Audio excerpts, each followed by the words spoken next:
Real talk, eagles don't fly with pigeons. So if you got to cut people off to live, I mean, just because you may cut somebody off doesn't mean that you may like feel a way towards them or something like that. It just means like it's what's best for your growth. If it's detrimental to your growth, it gotta go. It gotta go. It's no ifs, ands, or buts around it, because all that's gonna do is stop you from growing and getting to where you need to be. Yeah. 1 2 1 2. You're now tuned in with another episode of Grown Man Talk with Quasi the Artist. First of all, I want to thank everybody that tuned in with me for the first episode, man. That was really dope. I appreciate everybody that actually tapped in with it. You know what I mean? I know I sound a little nasal, a little congested, right? That's I'm fighting a cold. Weather changing. It's crazy. But anyway, this episode is called I don't know what it's called. Actually went dead right now in the brain. I forgot what it was called. Oh, it's called I can't think of it. Why is that? Maybe it doesn't need a title. Maybe that's, the way of saying aha, I remember it now. Change is uncomfortable. This episode is called Change is Uncomfortable. And why is change uncomfortable? Because it is. I think back to when I needed to make dire and drastic changes in my life. And it was really uncomfortable to do so. I couldn't. All I knew was that I didn't want to go back to which I had came from. I knew that in order for me to get my life to where I needed it to be, I had to change. And change is gonna always be uncomfortable, man. Especially when it's like when you're trying to change for the better. All kind of situations come your way. Everything happens.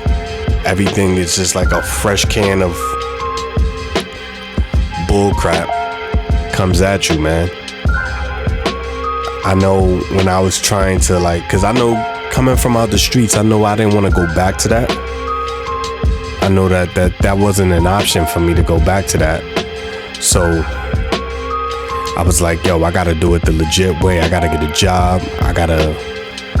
And that was one of the hardest things for me, man. From coming from a mindset of a hustler to wanting to transition into getting a job, that was a hard thing because I had felonies and stuff, man. And a lot of places didn't want to deal with me. A lot of places was slamming doors in my face. A lot of places was like, nah, you're not qualified to work here. I remember I put in an application at the Crayon Factory in Crayola. Because at that point, I wasn't picky. I would have took anything, man. Anything was good for me, man. I didn't really care. I didn't have no picks. And I remember putting in the application at that place. And they told me, no, you can't work here because you're a convicted felon. And I remember getting so mad. I was arguing with the lady. I was like, you mean to tell me I can't put crayons in the box? Because I went to jail before, I'm not qualified to put crayons in the box? And she was like, it's not my policy. Like, they don't really care. So it was hard overcoming these obstacles that was placed in front of me, man. But let me tell you something, man. You gotta fight through it. You gotta fight through it. All I knew is that I didn't want to make my life situation worse than it had already become. I had a family dependent on me, right? And I'm gonna get into that, right? Because did I make the transition of not being in the streets no more, but I made the transition into becoming a family man, a married man. And that's something I wasn't accustomed to seeing. I went to my first wedding in my 30s. You know what I mean? When my cousin got married, that was the first wedding I ever went to. And that was like that was a change for me, for real, to become a married man, a father, not just a father, but a husband too. So a lot of obstacles was coming my way, a lot of obstacles was put in before me. And it gets uncomfortable. I'm not gonna even lie, it gets really uncomfortable, man. But someone once told me that something worth having is gonna take some work. Something that you wanna do, something that you wanna have is gonna take work. I remember coming into marriage thinking everything was gonna be all fine and dandy, everything was gonna be all, peaches and cream, so to speak, man. But it's like from the moment we said I do, right? Everything just began to one after another, just snowball, bomb. I'm talking about everything, man. Finances, me not being able to get a job, a steady, stable job. I didn't get a steady, stable job until I was married for like a year or so, maybe. Yeah, it was like, I didn't get a steady job until I was already married for a year. And so that first year was like all kind of hardship, man. I mean, I always remember in that movie, In the Pursuit of Happiness with Will Smith, right? When he was running down the street to catch the bus and the bus was gone and stuff. I ain't gonna front, man. That scene used to hit me here, man. It used to hit me. Cause I felt like that, man. I remember running down the street in hard bottoms coming from a job interview, cause I was taking any job interview at the time. So I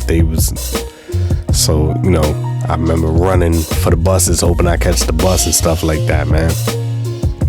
And the one particular job that I remember doing that for, they didn't ever even call me back. And that was a lot of that. I got a lot of no's before I got a solid yes. Got a lot of no's before I got a solid yes. Right? I remember in particular, before I was getting to the point where I was just like, man, I can't do this no more. I can't do this. This is difficult. This is hard. This is hard as a man, as a father, as a husband. It was hard, right? To be in that position where it's like, yo, something gotta give. Something gotta give. I don't know if I could do this. And I remember I was this close. Actually, I wasn't this close. I made a decision. I was going to bust a move because something needed to be done. I had got the daycare bill, the rent bill, and everything in one day. And I just was like, you know what? I'm not going to look for a job today. I'm going out here to bust a move, right? And I went out and tried to bust a move, and I almost got locked up. I got into a tussle in the store with the owner of the spot. Got in a tussle with him, trying to, pull a scam to get some money up out of there. And in the midst of the tussle, my coat ripped off. I got out the store, he kept my coat. I got maybe a few blocks away, maybe 30 minutes later, right? The police called my cell phone. And they like, is this Mr. Drake's? And I'm like, yeah, who is this? And they're like, oh, it's the Allentown Police Department. And I'm like, oh my goodness. I'm like, oh my goodness. He was like, you know why I'm calling you, right? You know why I'm calling you, right? He was like, yeah, we got your coat and your kid's daycare stuff, because I had the daycare bill in my pocket. They just gave me the bill. I had the daycare bill in my pocket. He's like, you know why we calling you, right? And I'm like, oh my goodness. So I had on my phone my information and all that, and I didn't even know they had my wife's phone number too. They called her while she was at work looking for me. So she called me and was like, what is going on? What is this about? And I was just like, yo, I had to bust a movement. So me being in that mindset, like, man, I can't wait on God. I gotta do something now. It almost cost me big, right? So I'm thinking the worst. I'm like, yeah, it's over. It's done. It's nothing I could do. I I gotta get out of here. I jumped on the first thing smoking back to New York. I was like, I'm out. Jumped on the first bus back to New York. Was like, I'm just, you know what? Pennsylvania's over. They not getting no more time out of me. I'm done. I'm not going back to Pennsylvania. It's over. So I'm thinking that was a smart move. I go back to New York. I'm in New York for a day. And I'm just trying to figure out what's my next move. You know, I'm on somebody's couch. I'm couch surfing, right, for the night. And I'm trying to figure out what's my next move, what I'm gonna do. My pastor at the time calls me. He's like, what's going on? You know, I heard some things, and I don't know how he found out about it, but he found out. But he told me, he was like, I'm gonna help you take care of this. I'm gonna help you figure this out. But I can't help you figure it out if you're on the run. You gotta come back and you gotta deal with this. So I'm like, oh man, I don't know if I want to deal with this. I don't know. 'Cause I know that in my mind, at that point in time, in my mind, I'm thinking the only thing that can help me, that can deal with this, is me going to jail. So I'm like, I don't know if I could deal with this. I don't know. So he's like, yo, you gotta deal with it. Let's get together. So I came back, right? I hit my pastor, got in touch with him. My pastor and I, we sat down, we talked. So he called. I was supposed to meet him. I met up with him. And let me tell you how God works, man. Let me tell you how God be moving, man. Despite me not wanting to wait for God, despite me wanting to do my own thing and think I had it all figured out on my own, I get in the car with my pastor. Right, as soon as I get in the car with him, he on the phone with the chief of police, with the Allentown chief of police. At that particular time, Allentown had a black police chief. That was the only time they ever had one, if I'm not mistaken. And he was on the phone with him. And he was like, yo, man, he's a good man. He just made a stupid mistake. He's having a hard time finding, he's telling him my whole background. He's like, yo, he's having a hard time finding a job. He thought this was a good move. It wasn't like he's trying to buy sneakers or a new cell phone or nothing, you know what I'm saying? So him and the chief is talking, and the chief is like, all right, just bring him down and we're gonna figure it out. So we go down there, right? I don't even see the chief. I see the cop that called me, right? I see him, and he like, yo, man, this could have been a lot worse. I mean, this could have been a whole lot easier, man. You just, you know what I'm saying? Why are you, like, he sat there and lectured me for an hour. Word. And the whole time I'm thinking, I'm like, as soon as this lecture is over, he put me in jail. I'm thinking the whole time, as soon as this lecture is over, I'm going to jail. I'm borderline, like, I don't even want to hear this. I'm borderline, like, yo, just think, why did I even come back? That's all I'm thinking about. Why did I come back? What made me come back, right? So after he's done lecturing me or whatever, he goes, all right, man, the owner doesn't want to press any charges. He don't want to do that. You didn't get away with no money. You didn't do nothing. He doesn't want to press charges. So go home, take care of your family, man. And I'm like, what? He's like, go home, take care of your family, stay out of trouble, man. Next time it may not work out as good. Just go home, man. So I left.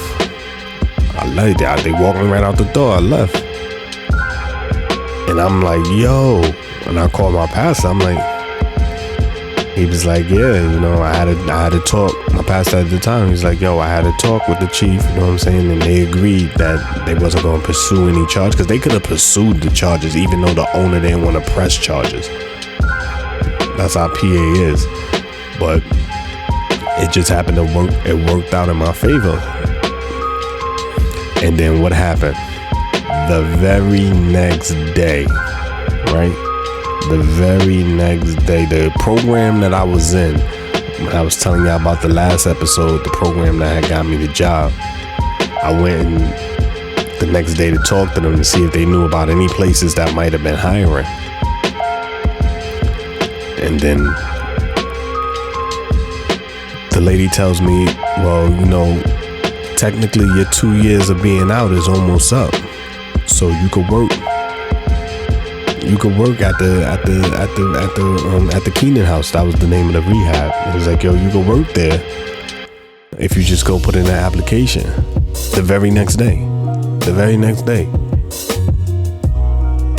So I went there, put in an application.